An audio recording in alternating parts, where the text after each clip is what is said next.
The Romano mansion demanded silence the way other houses demanded oxygen, absolutely constantly, without exception. It was a living thing, that silence, pressing against the walls and seeping into the bones of anyone who worked within them, teaching them in no uncertain terms that the family's business was none of theirs. The silence had rules, unwritten but absolute. Do not speak unless spoken to. Do not linger in doorways. Do not let your eyes rest too long on anything that wasn't meant for you to see. Break these rules and you disappeared. Not violently, not dramatically, but simply and completely as if you had never existed at all. Amara Okonkwo had learned this lesson on her very first day 11 months ago when she'd made the mistake of humming while she polished the banister. It was a song her mother used to sing, a Yoruba lullaby that had been stuck in her head since childhood, and it had slipped out before she could stop it. 3 notes, barely audible, just enough to shatter the sacred silence of the West Wing hallway. Mrs. Ferraro, the head housekeeper, had materialized like a ghost from the shadows, her thin lips pressed into a line of disapproval that needed no words to translate. She hadn't yelled, hadn't threatened, had simply looked at Amara with those cold gray eyes and said, "We do not make noise in this house, Miss Okonkwo. Not ever. Not for any reason. Do you understand?" Amara had understood. She had not hummed since. Now she moved through the mansion like water, flowing around obstacles, filling spaces without disturbing them, leaving no trace of her presence except gleaming surfaces and perfectly pressed linens. She had become expert at the art of invisibility, at the careful choreography of being present without existing, of occupying space without claiming it. She knew which floorboards creaked in the East Wing and avoided them with the precision of a dancer avoiding a misstep. She knew which doors the family used at which hours and made sure to be elsewhere, always elsewhere, a ghost in a house full of ghosts. She knew the rhythm of the house the way a sailor knew the rhythm of the sea, and she navigated it with the same respect for its power to destroy her if she made one wrong move. The mansion itself was beautiful, she had to admit, the kind of beautiful that made your chest ache with longing, even as your brain reminded you that you didn't belong here, would never belong here. We're only visiting this world of marble and crystal and old money on a temporary visa that could be revoked at any moment. 3 stories of Italian Renaissance architecture transplanted to the Connecticut countryside, filled with art and antiques that probably cost more than her entire family had earned in generations.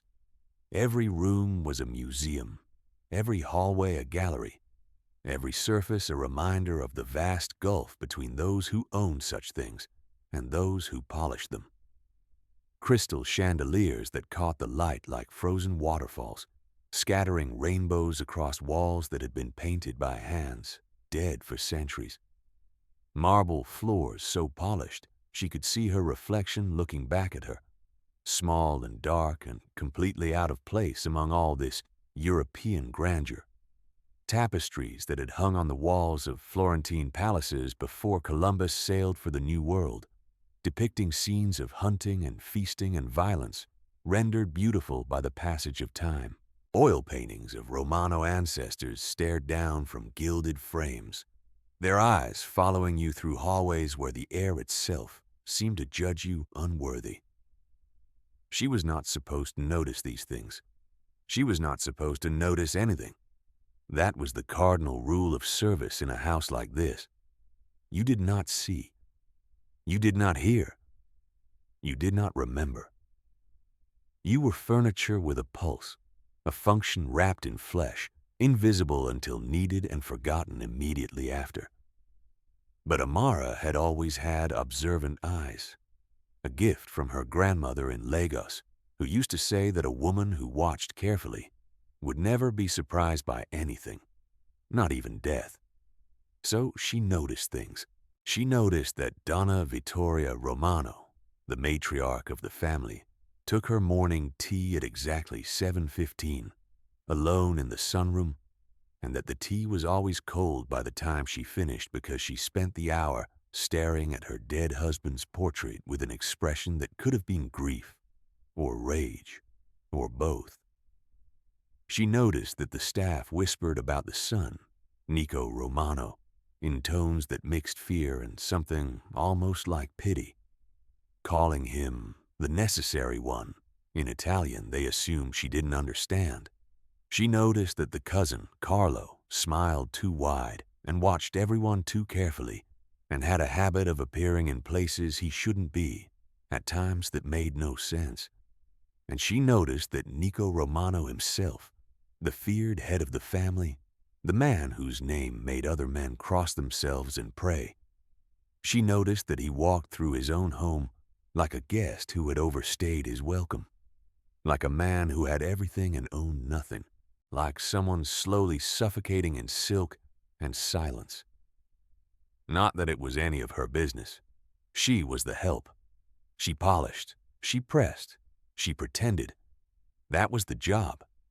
That was what kept the money flowing to her sister Chioma's nursing school loans, what kept their mother comfortable in the care facility in Queens, what kept the fragile architecture of their immigrant survival standing for one more month, one more year, one more desperate grab at the American dream that seemed to recede further the harder they reached for it. Amara had not come to America to have opinions about rich men and their family dramas. She had come to work, to send money home, to build something from nothing the way her parents had tried and failed to do before the car accident that had left her and Chioma orphaned at 16 and 18. That night had changed everything. The screech of tires, the shatter of glass, the phone call that had torn their world in half. One moment she had parents who worked 3 jobs between them and dreamed of sending their daughters to university. The next moment she had nothing but a sister, a stack of bills, and the crushing realization that dreams were luxuries she could no longer afford. She had come to survive, and survival meant silence, and silence meant keeping her observations locked behind her teeth where they couldn't get her fired. Survival meant swallowing her pride every time a guest looked through her like she was made of glass. Survival meant smiling at insults and thanking people who treated her like less than human, and never, ever letting anyone see how much it cost her to be invisible. 11 months. 11 months of perfect invisibility, perfect service, perfect submission to the demands of a house that wanted nothing from her except her labor and her absence. 11 months of watching and learning and never ever speaking out of turn.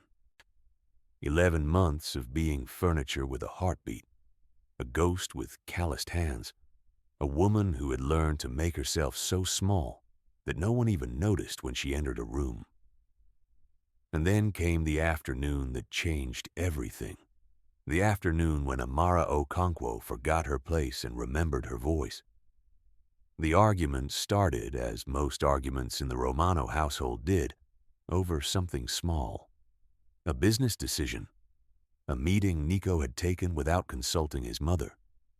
A perceived slight that Donna Vittoria had magnified into a declaration of war, because that was what she did. She took small wounds and nursed them into mortal injuries, feeding them with decades of accumulated bitterness until they grew teeth and claws. Amara was in the hallway outside the formal sitting room, polishing the same silver candlestick she'd already polished twice that week, because she'd miscalculated the family's movements and now found herself trapped between the argument and a long walk around the entire East Wing. She should leave. She knew she should leave, but the candlestick needed polishing. Or at least, that was what she would say if anyone asked.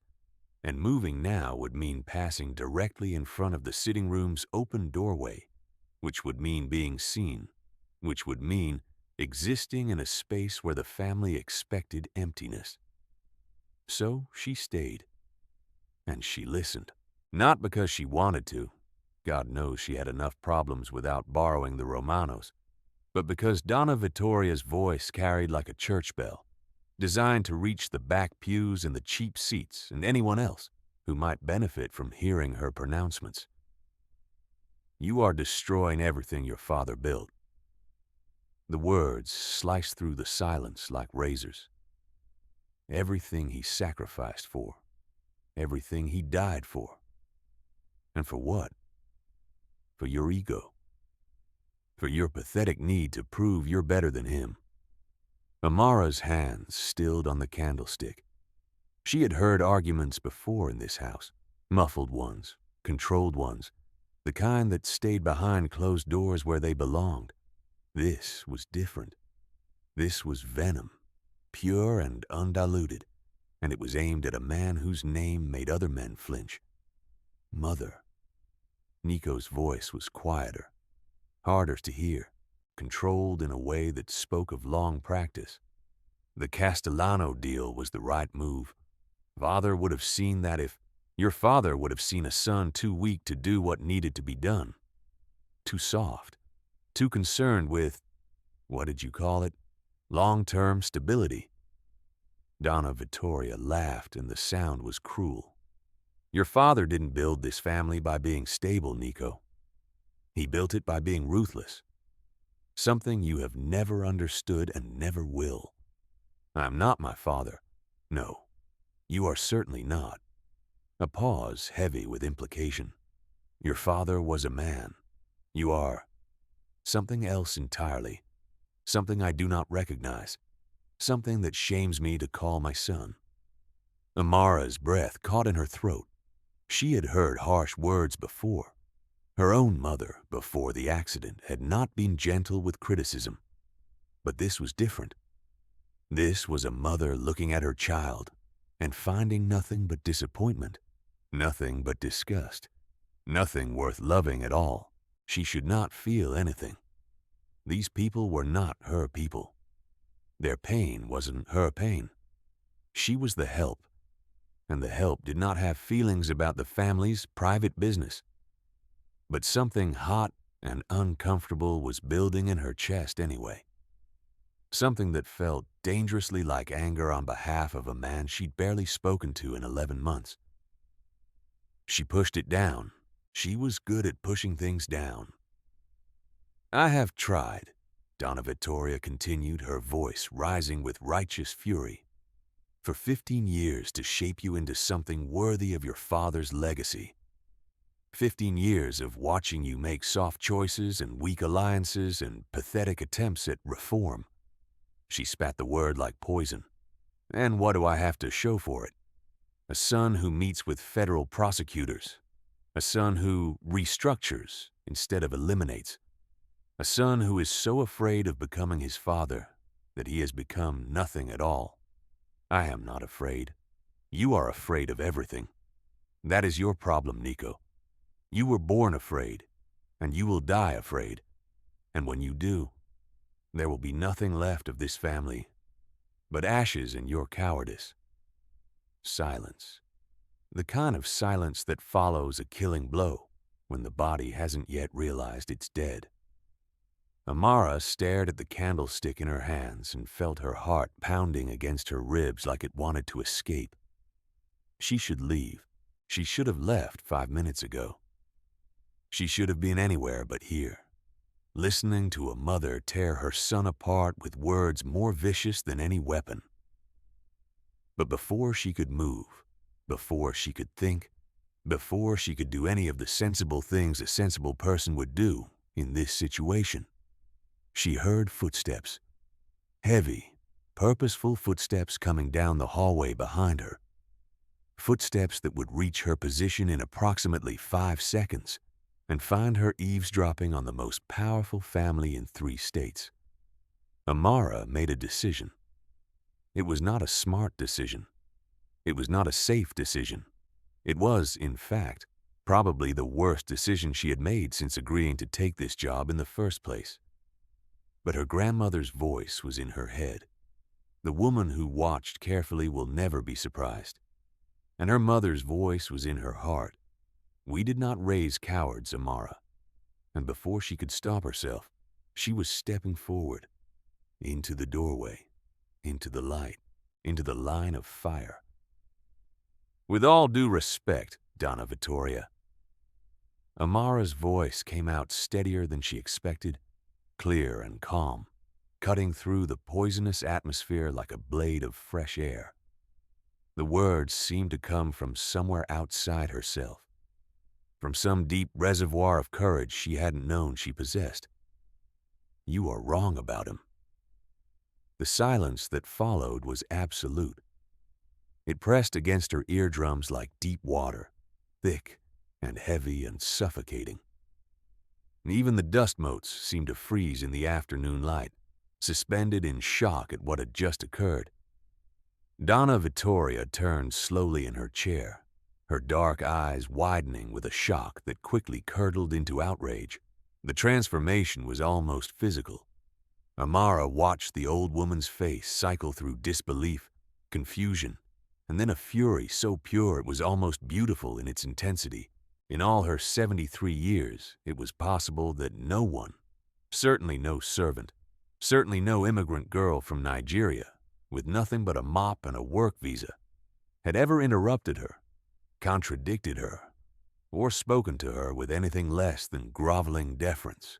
Nico's head snapped up from where it had been bowed beneath the weight of his mother's abuse. His green eyes found Amara's across the room with an expression she couldn't read. Surprise, certainly. Confusion, definitely, but something else beneath it. Something that looked almost like hope, almost like recognition. Like a man spotting a single match in a room he'd thought was completely dark. He smothered it quickly, but not before Amara saw it. Not before it gave her the courage to keep going. "I beg your pardon." Donna Vittoria's voice was ice and arsenic, the kind of cold that burned.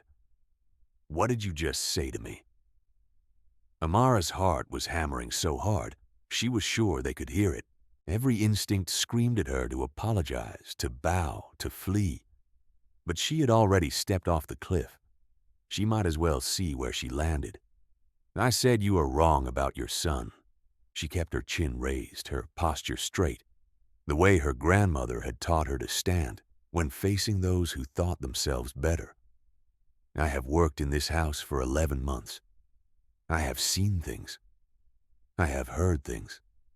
And I have watched Mr. Romano every day, even when he did not know he was being watched." She took a breath. "He is not a coward. He is not weak. He is a man trying to build something that will last instead of burning everything down for the satisfaction of watching it fall." Donna Vittoria's face had gone pale with fury. Her knuckles were white on her cane, her jaw clenched so tight that Amara could see the tendons standing out in her neck. "You dare. I dare because someone should." The words kept coming, pouring out of some deep well Amara hadn't known existed. "I have seen him stay up until 3 in the morning reading reports, trying to find ways to protect his people from the consequences of decisions made before he was even born. I have seen him sit with soldiers' widows and hold their hands and promise them that their families would be taken care of. I have seen him fire men who hurt women, even when those men were profitable, even when it cost him." She met the old woman's eyes without flinching.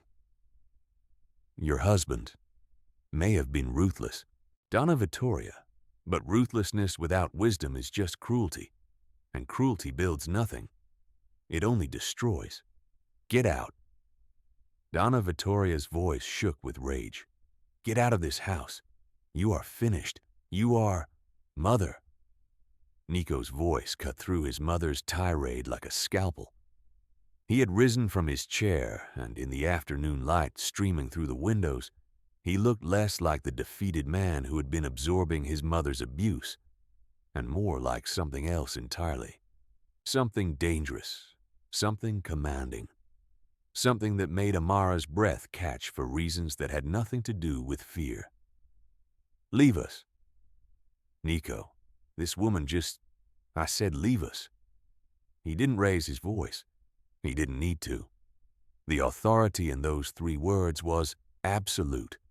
And even Donna Vittoria, who had ruled this family with an iron fist since her husband's death, recognized a line she could not cross. She rose from her chair with the rigid dignity of a queen forced to retreat from her own throne room.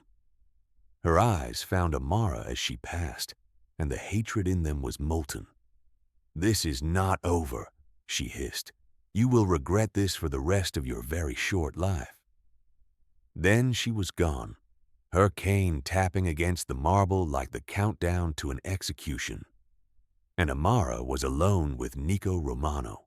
He stood across the room, his green eyes fixed on her with an intensity that made her skin prickle.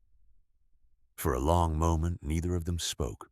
The silence was different now, charged instead of suffocating, alive with something Amara couldn't name. "You know," he said finally, his voice almost conversational, "in 15 years of running this family, no one has ever defended me to my mother. Not my advisors, not my friends, not the men who have sworn to die for me." He took a step closer. "And certainly not the help." Amara's chin came up. "I'm not just the help. I'm Amara Okonkwo. I have a name and a brain and a mouth, and I used all 3 just now. If you're going to fire me, at least use my name when you do it." Something flickered across his face. Surprise, maybe, or amusement, or both. "Who said anything about firing you?" "Your mother. My mother says many things." Another step closer.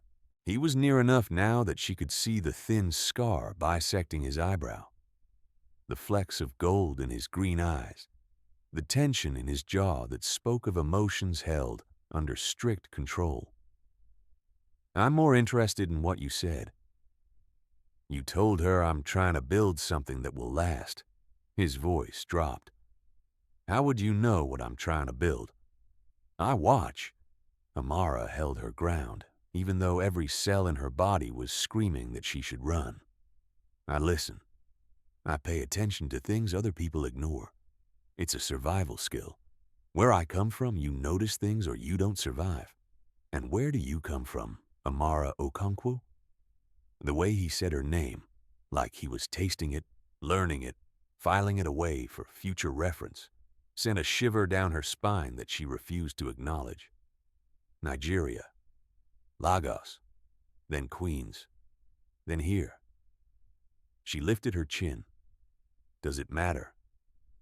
"Everything matters." He was close enough to touch now, though he kept his hands carefully at his sides. "Everything about you suddenly matters very much." The next week was strange. Amara had expected to be fired, or worse, given the family she worked for. Instead, she found herself noticed. Not in a threatening way. Not in the way Carlo Benedetti noticed the younger maids, with his calculating eyes and his too wide smile. This was different. This was Nico Romano suddenly appearing in rooms where he had no business being. The kitchen at 6 in the morning, when Amara was preparing the breakfast trays. The library at midnight when she was dusting shelves. She could have dusted during the day, but chose to do at night because she liked the quiet. The greenhouse on Thursday afternoon, when she was tending the orchids because no one else seemed to know they needed more humidity.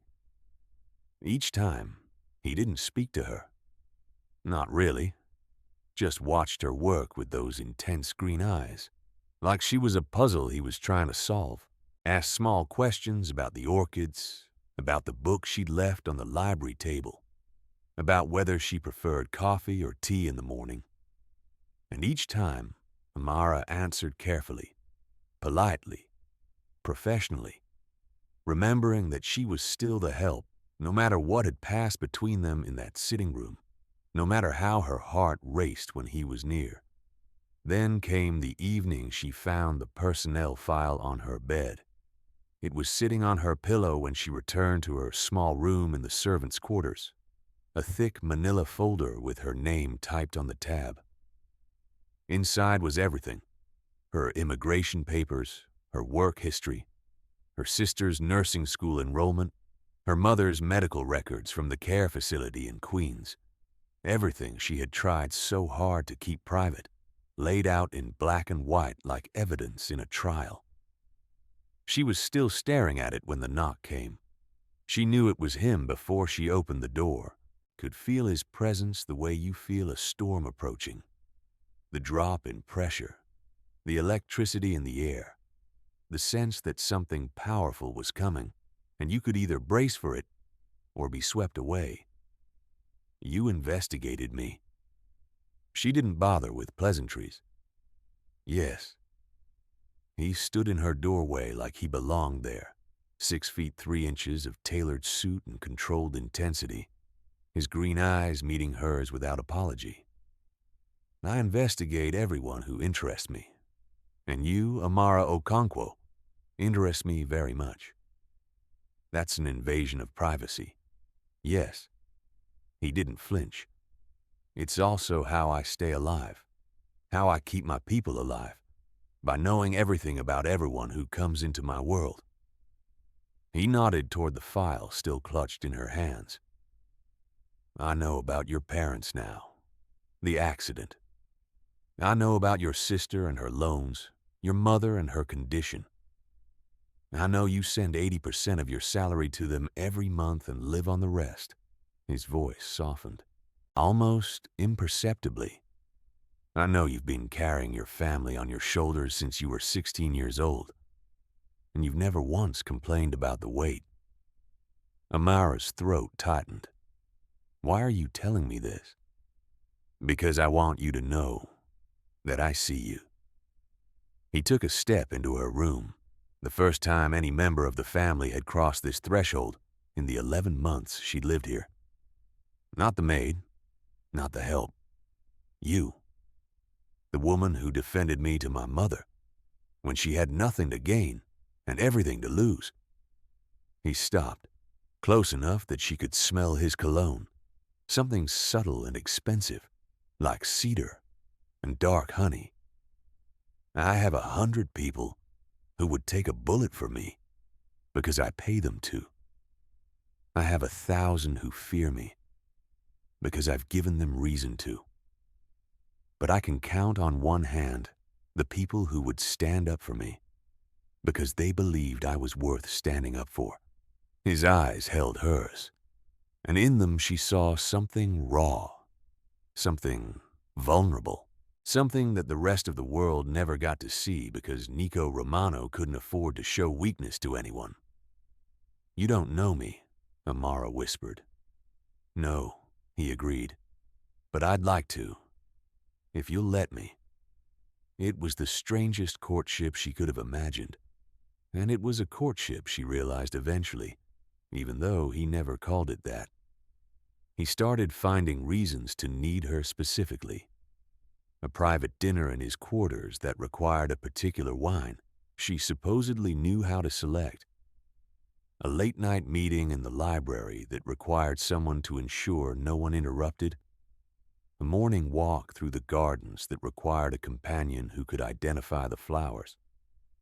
Each excuse was flimsier than the last, and each time Amara played along, telling herself it meant nothing, that she was simply doing her job, that her racing heart and sweating palms were symptoms of fear. Not attraction, but she wasn't afraid of Nico Romano. That was the problem. She was fascinated by him, by the way he listened when she spoke. Really listened, like her words mattered. By the way he asked about Nigeria, about her grandmother's stories, about the childhood she'd left behind. By the way he shared pieces of himself in return. His father's death, his mother's disappointment, the weight of a legacy he'd never wanted but couldn't escape. They were from different worlds.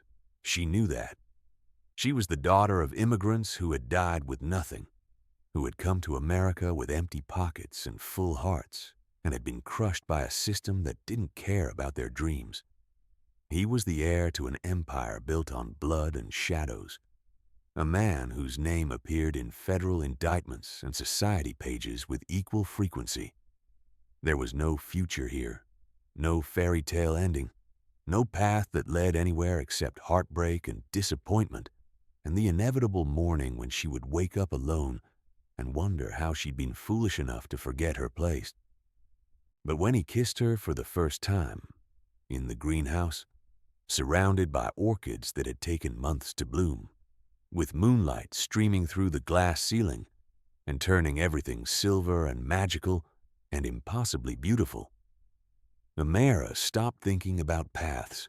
She stopped thinking about anything at all.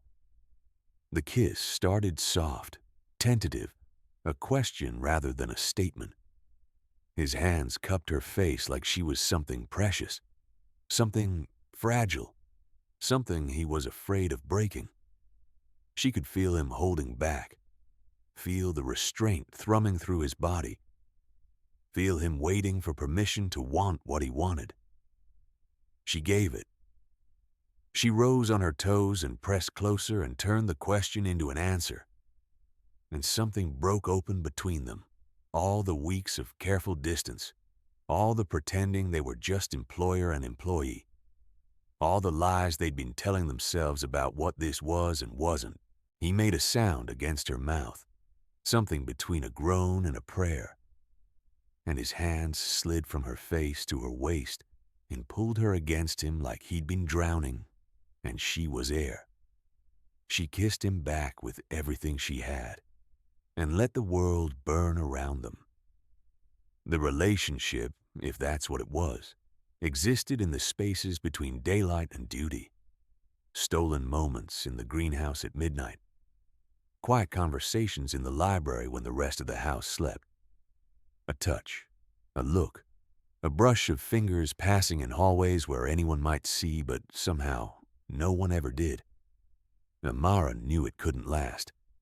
Knew that whatever this was, it existed outside the rules of both their worlds, his with its expectations of strategic marriages and family alliances, hers with its desperate need for stability and survival. She was the help. He was the heir. In every story ever written, this ended one way, with her destroyed and him moving on to someone appropriate. But Nico looked at her like she was the most appropriate thing he'd ever seen, like she was the answer to a question he'd been asking his whole life. Like she was home, and he'd been wandering in the wilderness for so long, he'd forgotten what home felt like until he found her. "Run away with me," he said one night, 3 months into whatever they were becoming. They were in his private quarters, forbidden territory, somewhere she never should have been, lying tangled together in sheets that probably cost more than her annual salary. "What?" Amara laughed because surely he was joking. "I'm serious." He propped himself on one elbow, looking down at her with those green eyes that had become her favorite color in the world. "I have money. Real money. Not just family money. Hidden accounts my mother doesn't know about. We could disappear. Go anywhere. Start over. And leave your family? My family." He said the word like it tasted bitter. "My family is a cage, Amara. A beautiful, gilded cage that I've been trapped in since the day I was born. The only thing that's ever made me want to stay is..." He stopped, swallowed. "Is this. Is you." Amara's heart cracked, just a little. Because she wanted it. God, she wanted it. The fantasy of escape, of freedom, of a life where she wasn't the help and he wasn't the heir, and they were just two people who'd found each other against all odds.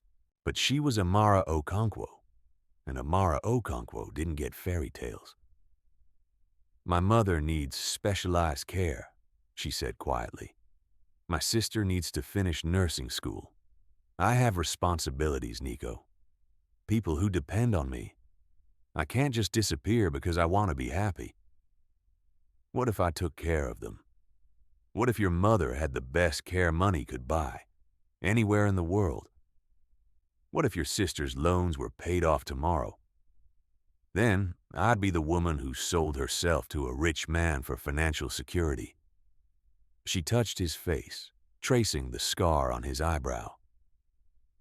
And you'd always wonder if that was why I was with you, if I actually loved you, or just loved what you could give me. I wouldn't wonder. His voice was fierce. I know you, Amara. I know what you are. You know what I've shown you. There's a difference. She sat up, pulling the sheet around her shoulders. I won't be your escape, Nico. I won't be the excuse you use to run away from your life. If you want out, you have to find that door yourself, not through me. He was quiet for a long moment. When he spoke again, his voice was rough. You're the first person who's ever said no to me. Someone probably should have said it a long time ago. That surprised a laugh out of him, real, unguarded, the laugh of a man who'd forgotten what genuine joy felt like. God, I love you. The words hung in the air between them. Amara's breath caught. Nico, I know it's complicated. I know there's no future here, no path forward that doesn't end in disaster. I know all of that, and I'm saying it anyway. He pulled her back down beside him, cradling her face in his hands.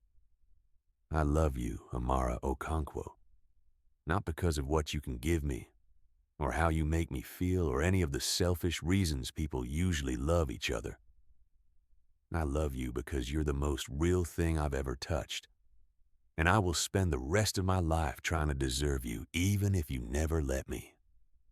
She should have been sensible, should have reminded him of all the reasons this could never work. Should have protected herself the way she'd been protecting herself since she was 16 years old, and learned that the world took and never gave anything back. Instead, she kissed him. I love you too, she whispered against his lips. God help us both. The discovery, when it came, was almost anticlimactic. Carlo Benedetti had been watching Amara since the day she defended Nico to Donna Vittoria. He'd seen an opportunity then, a crack in the armor, a weakness to exploit, and he'd been waiting patiently for the right moment to use it. The right moment came on a Tuesday evening when Carlo happened to be in the East Wing at a time he shouldn't have been, looking for something that didn't exist. What he found instead was far more valuable. Amara slipping out of Nico's private quarters at 2 a.m, her hair disheveled and her lips swollen, looking like a woman who had been very thoroughly kissed. He didn't confront her, didn't say a word, just smiled that too-wide smile and disappeared into the shadows, already planning how to use this information to maximum effect. The next morning, Donna Vittoria summoned Amara to the sitting room. The same sitting room where, 4 months earlier, Amara had committed the unforgivable sin of defending Nico to his mother. This time, the old woman was not alone. Carlo stood beside her chair, his posture radiating smug satisfaction. And seated in the corner, his face carefully blank, was Nico. Close the door, Donna Vittoria commanded. Her voice was ice. Her eyes were murder. I understand, she continued when the door had clicked shut, that you have been spreading your legs for my son. The words were a slap. Amara flinched but didn't look away. I understand that my cousin has been filling your head with stories, Nico said, his voice deadly calm. Whatever Carlo told you, Carlo told me the truth. Something you clearly couldn't be bothered to do. Donna Vittoria's cane struck the floor like a gavel. 4 months, Nico. 4 months you've been sneaking around with the help like a teenager with a crush, making a mockery of this family's name. Her name is Amara. Her name is irrelevant. She's a servant, a nobody. Be very careful. Nico's voice dropped to something soft and terrible. Be very careful what you say next, Mother. The room went still. Even Carlo, with his smug smile, seemed to sense that something had shifted, that the ground beneath them had suddenly become unstable. She's not nobody, Nico continued, rising from his chair with the controlled grace of a predator, She's the woman I love, the woman I intend to marry. And if you say one more disrespectful word about her, I will walk out of this house and never come back." Donna Vittoria's face went white. "You wouldn't dare." "Try me." He moved to stand beside Amara, his hand finding hers and gripping tight. "I have spent my entire life trying to be what you wanted me to be, trying to earn an approval that was never coming, trying to fill a hole that my father's death left in you that nothing and no one will ever fill." His voice cracked slightly. "I'm done. I'm done being your disappointment, your punching bag, your failed replacement for a man who's been dead for 15 years. I found someone who sees me, actually sees me, not the name or the legacy or the family, and I am not letting her go." Amara's heart was pounding so hard she could barely hear over the rush of blood in her ears. This wasn't how it was supposed to go.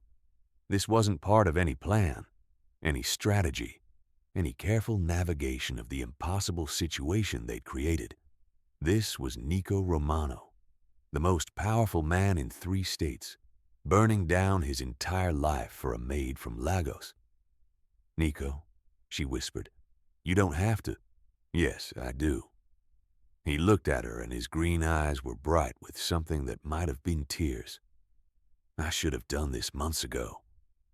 I should have stood up the moment I realized what you meant to me, instead of sneaking around like we had something to be ashamed of." He turned back to his mother. "I love her. I'm going to marry her. You can accept that and be part of our lives, or you can keep clinging to your bitterness and die alone.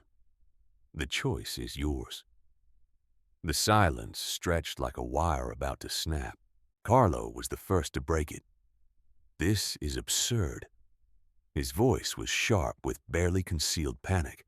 His plans, whatever they were, clearly crumbling around him. "You can't marry the help. The other families would never accept it. The business will survive. The other families will adapt or they'll be removed." Nico's voice was flat, final. "And you, cousin, will remember your place. You are not my advisor. You are not my confidant. You are a distant relative I've tolerated because my mother asked me to. That tolerance ends now." Carlo's face twisted with ugly rage. "You'll regret this. I regret many things. This won't be one of them." He looked at his mother one last time. "I'll give you until tomorrow to decide whether you want to be at the wedding. After that, the invitation expires." Then he turned and, with Amara's hand still gripped in his, walked out of the room and into an uncertain future. Carlo made his move 3 weeks later. Nico should have expected it, had expected it on some level, but he'd been distracted. Distracted by wedding plans that Amara insisted on keeping small and simple. Distracted by the process of moving her out of the servants' quarters and into his wing of the house. Distracted by the slow, grudging thaw in his mother's attitude, which had begun the morning after their confrontation when Donna Vittoria had appeared at breakfast, sat down across from Amara and said, without preamble, "Tell me about Nigeria." It wasn't acceptance. It wasn't approval. But it was a start, the first crack in a wall that had stood for 73 years. And Nico foolishly let himself believe that maybe everything would work out after all. The attack came on a Wednesday night, when the moon was hidden behind clouds and the grounds were darker than usual. Amara was in the greenhouse, their greenhouse, as she'd started calling it, the place where everything had begun, where Nico had first kissed her among the orchids and moonlight and the sweet fragrance of flowers that had no business blooming in Connecticut, tending the rare specimens she'd nursed back from near death over the past several months. The orchids had become her project, her meditation, her way of creating beauty in a house that had known too much darkness. She would spend hours among them, adjusting humidity levels and checking root systems and talking to them in Yoruba, because her grandmother had always said that plants grew better when you spoke to them in your mother tongue. She didn't hear the men until they were already inside. The greenhouse door made no sound when it opened. It had been oiled just last week, she remembered absurdly, by the groundskeeper who took pride in maintaining every inch of the estate. She didn't hear the footsteps on the stone pathway, because they were professionals, trained to move without sound, to approach without warning, to become invisible until the moment they chose to be seen. There were 3 of them, dressed in black from head to toe, their faces covered by ski masks that left only their eyes visible. They moved with professional efficiency, spreading out to cut off her exits before she even realized she was trapped. One blocked the main door. One covered the emergency exit that led to the garden. The third approached her directly, his posture relaxed, confident, the posture of a man who had done this many times before and expected no resistance. "Ms. Okonkwo." The one in front spoke with a heavy accent, Russian maybe or Eastern European, the consonants hard and flat. "Please come with us quietly. Mr. Benedetti would like a word." Carlo.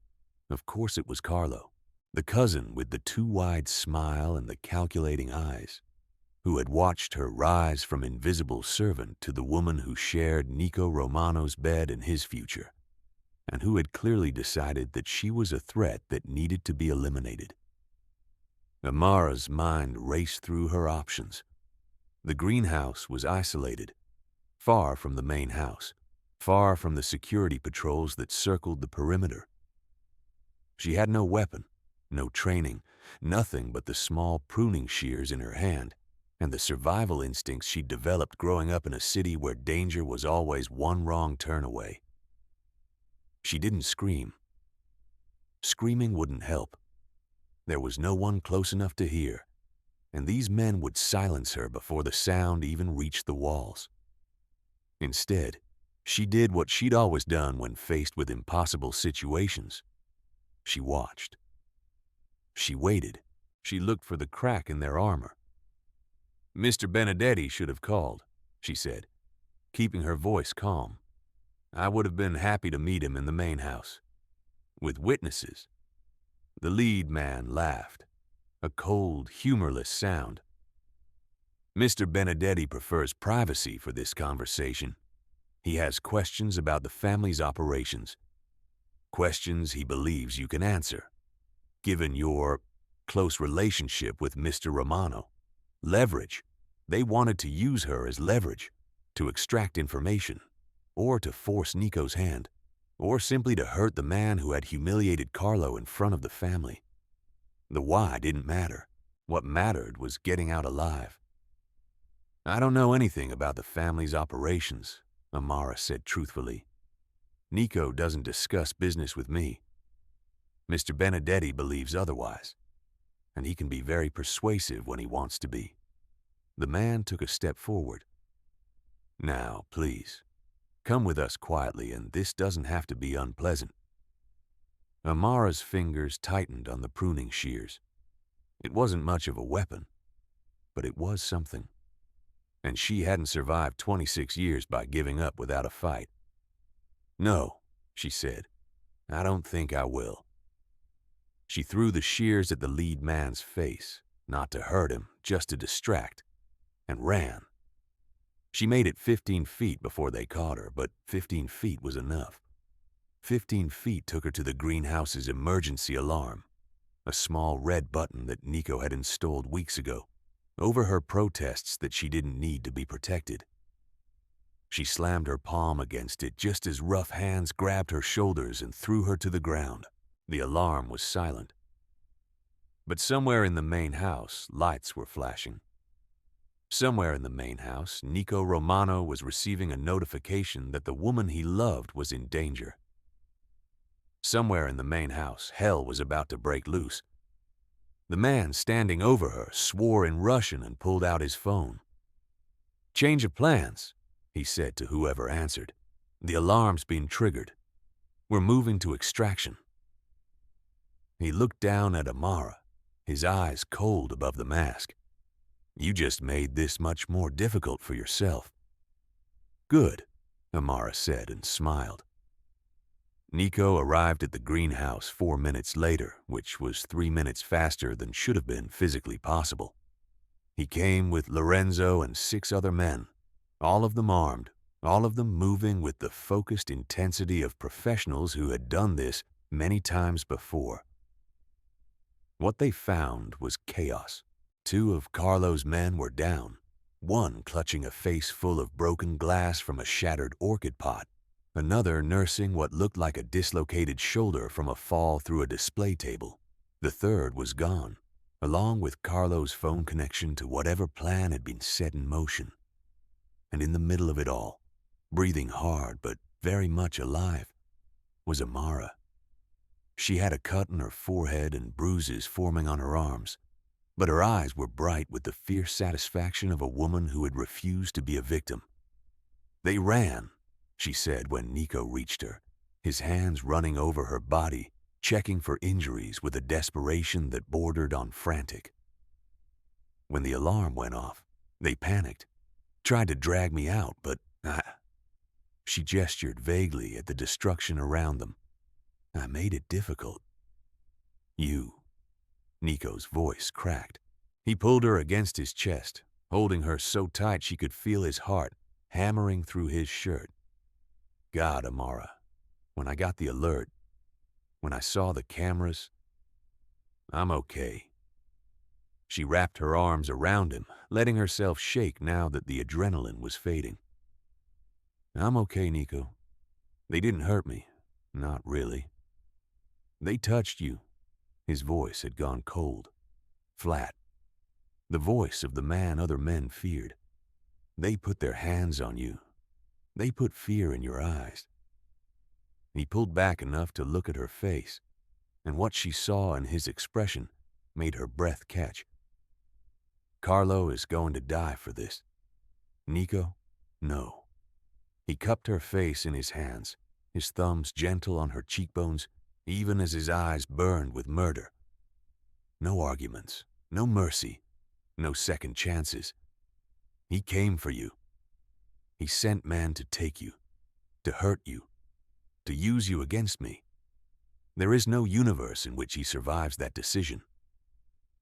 Amara should have argued, should have reminded him that she wasn't worth starting a war over, that Carlo had powerful allies, that the smart move was negotiation and compromise, and all the practical things that kept empires intact.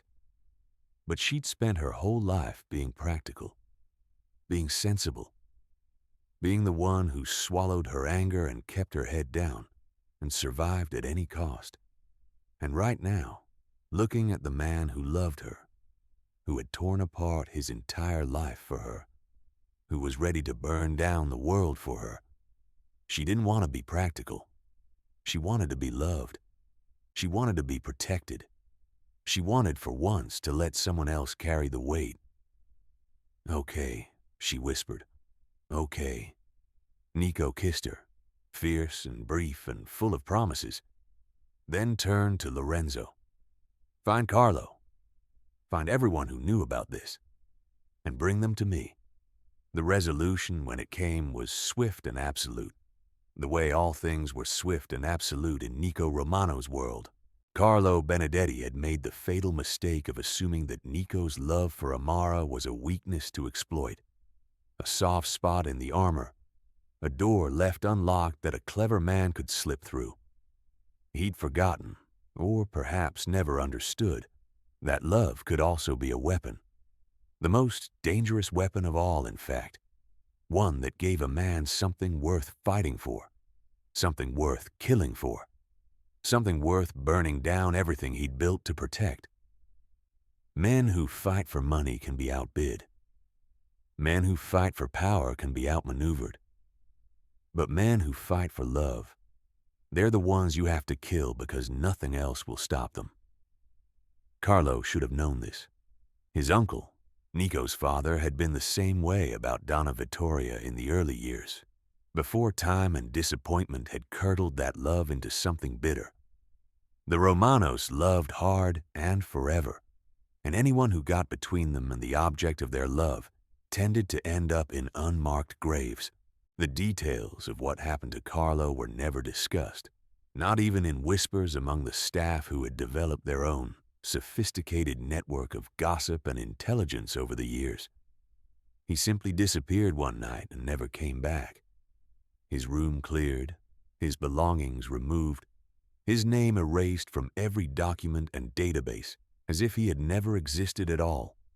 His allies scattered like roaches when the lights came on, each of them suddenly discovering urgent business in other cities, other countries, other continents. His assets were seized with the ruthless efficiency of a hostile takeover.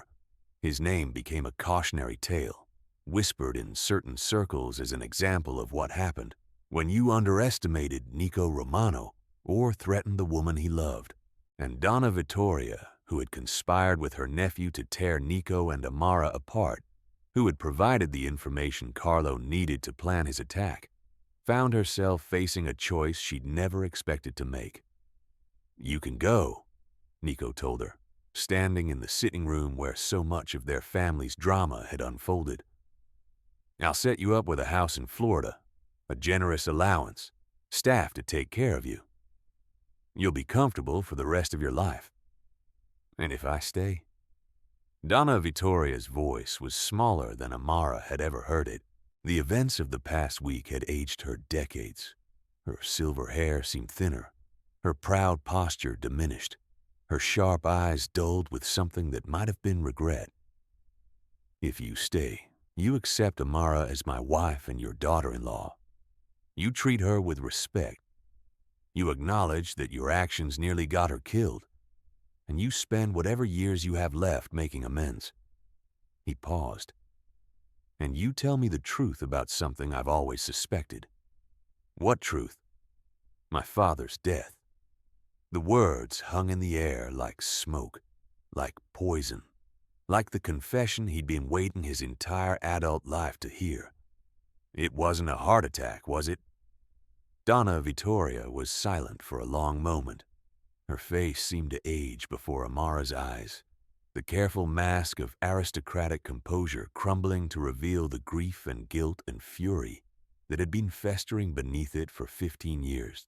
When she spoke, her voice was barely a whisper, the voice of a woman finally unburdening herself of a secret that had been eating her alive. "No, it wasn't." "Who?" "Enemies. Old enemies he'd made years before, back when he was young and reckless and believed he was invincible." Her eyes were distant, seeing something that existed only in memory. "They came for him in his study, late at night. 3 of them. He fought. God, he fought. Your father was always a fighter. But he was older by then, slower, and they were young and hungry and had nothing to lose." Her voice broke. Amara watched a tear track down Donna Vittoria's weathered cheek and felt something shift in her chest. This woman had been cruel, had been vicious, had tried to destroy Amara's relationship with her son. But she was also a woman who had lost the love of her life to violence and had spent 15 years drowning in grief she couldn't share with anyone. "I found him." Donna Vittoria's hands were shaking now, clutching her cane like a lifeline. "I found him on the floor of his study, surrounded by—" She couldn't finish. "I cleaned it up. I told everyone it was his heart, because I couldn't bear for the world to know that Vittorio Romano had been killed in his own home, like a common, like he was nothing, like everything he'd built meant nothing in the end." Nico nodded slowly. "And you've been punishing me for his death ever since, because I wasn't there, because I didn't protect him, because you were supposed to be him." The words tore out of her like a confession long overdue, like a wound finally being lanced. You were supposed to step into his shoes and fill the hole he left, and instead you were just you, soft where he was hard, thoughtful where he was decisive, different in every way that mattered. Her voice cracked on a sob. I didn't know how to love you as you were. I only knew how to grieve what you weren't. I only knew how to look at you and see everything I'd lost, everything I would never have again. The silence stretched. Amara watched Nico's face, saw the emotions warring beneath his careful mask, pain and anger and something that looked almost like release. I'm not him, Nico said finally. I never was, and I never will be. And if you want to stay in my life, you need to accept that. I do. Donna Vittoria's eyes moved to Amara, and in them was something new. Something that looked almost like respect. You were right about him, you know. That day in this room, when you said I was wrong. I've been wrong about him for 15 years, maybe longer.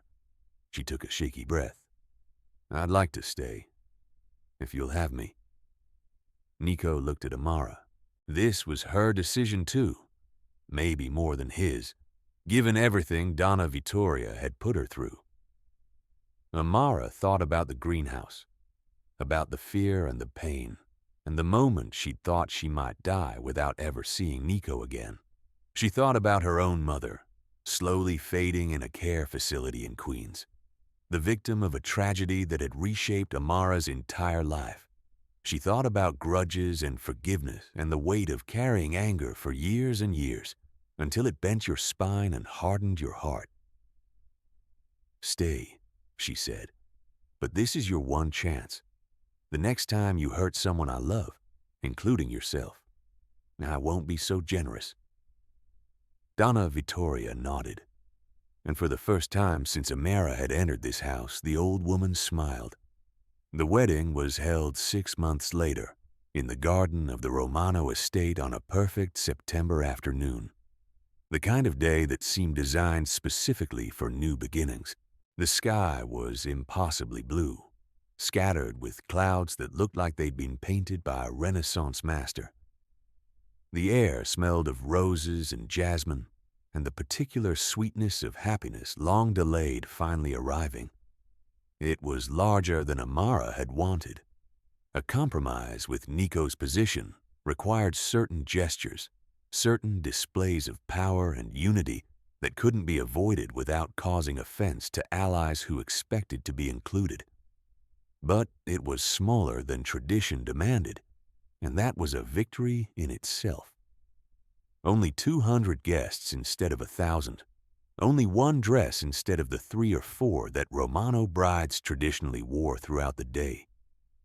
Only the people who actually mattered instead of the endless parade of business associates and political allies and distant relatives who usually attended family events out of obligation rather than affection.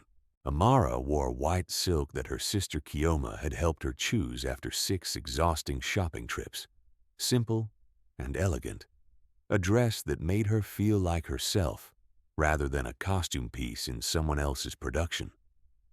Her hair was styled in elaborate twists, threaded with gold, a tribute to her Nigerian heritage that made her grandmother smile down from heaven and her mother weep with pride in the front row.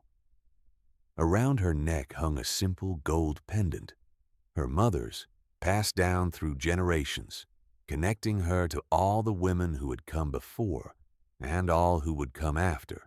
She was attended by Shioma and 3 other women who had become friends over the past months. Women from the staff who had been promoted into legitimate positions now that Amara had influence over such things. Women from the community programs Nico and Amara had started funding together. Women who saw in Amara's rise not a fairy tale but a roadmap. Proof that invisibility didn't have to be permanent, that a woman could be overlooked for years and still be seen when the right eyes finally found her. Nico waited at the altar in a charcoal gray suit, his green eyes suspiciously bright as he watched her walk toward him on Lorenzo's arm. The old soldier had been honored by the request, had accepted with a gruff nod that couldn't quite hide his emotion. Donna Vittoria sat in the front row, dressed in deep purple instead of her eternal black, a concession that had taken weeks of gentle negotiation. Beside her, hooked up to a portable oxygen tank but present and aware and smiling, sat Amara's mother, transported from Queens for the occasion, at Nico's insistence. "I couldn't save my father," he'd said when Amara had protested the expense. "I couldn't give your parents back their lives, but I can give your mother this day. Let me give her this day." So she had. And when she reached the altar and saw her mother's face streaming with tears of joy, Amara knew she'd made the right choice. The ceremony was traditional in some ways and revolutionary in others. They exchanged vows in English and Italian and Yoruba, weaving together the threads of their different worlds into something new. Nico's voice cracked when he promised to love her. Amara's hands shook when she placed the ring on his finger.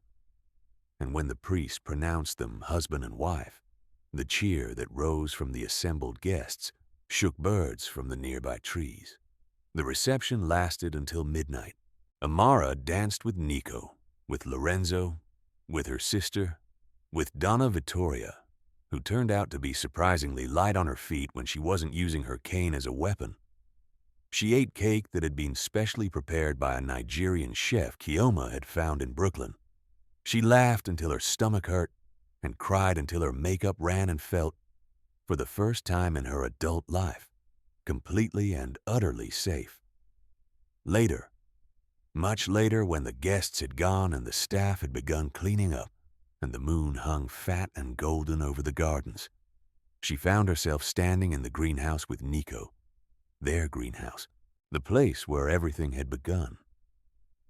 "1 year ago," Nico said, wrapping his arms around her from behind, "you were polishing a candlestick in the hallway and trying to pretend you couldn't hear my mother tearing me apart." "1 year ago," Amara agreed, leaning back against his chest, "you were the scary boss I was terrified of, and I had no idea that scary bosses could have kind eyes and sad hearts and very nice shoulders." He laughed against her hair. "You noticed my shoulders? I noticed everything. I told you. I watch. You did more than watch." His voice went serious.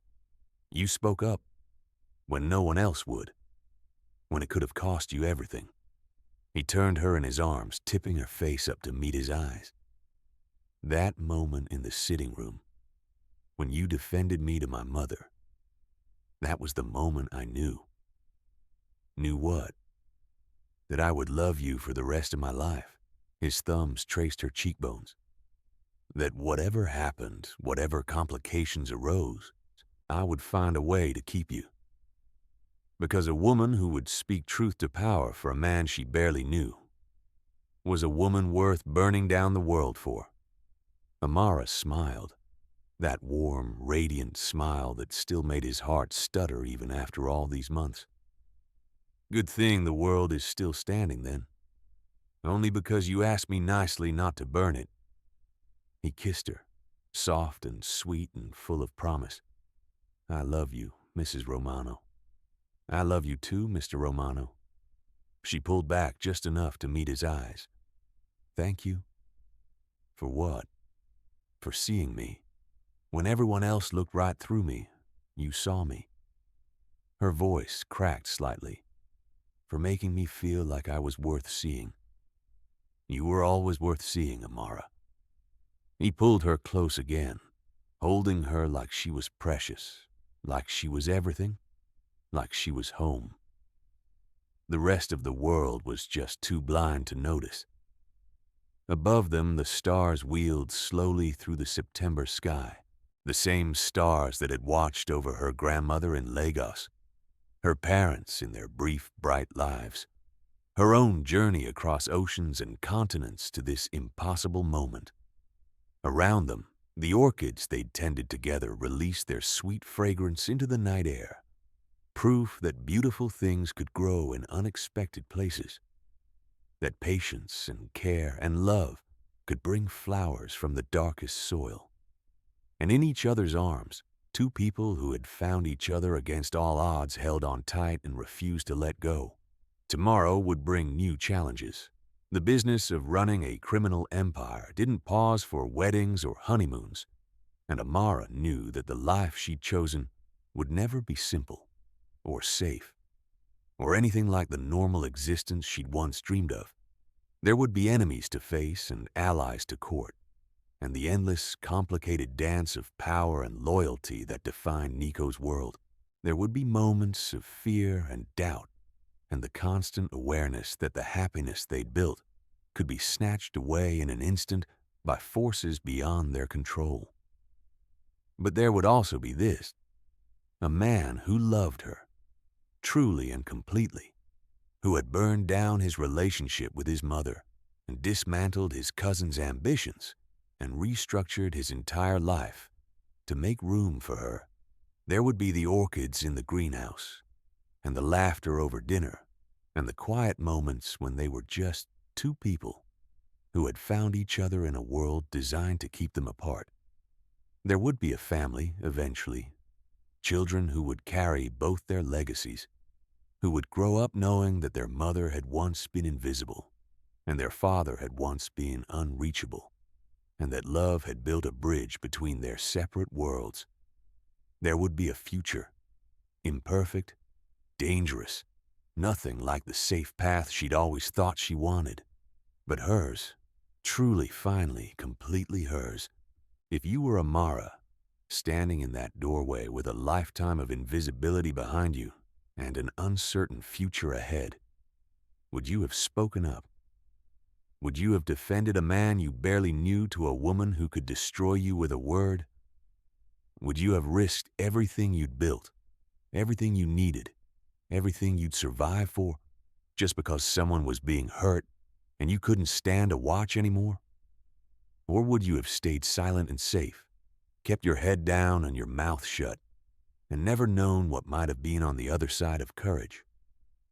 Tell me in the comments, and remember this: sometimes the most powerful thing a person can do is simply refuse to be invisible anymore. Sometimes speaking up, even when your voice shakes, even when everyone tells you to be quiet, even when the consequences could destroy you, sometimes that's the moment that changes everything. Not just for you.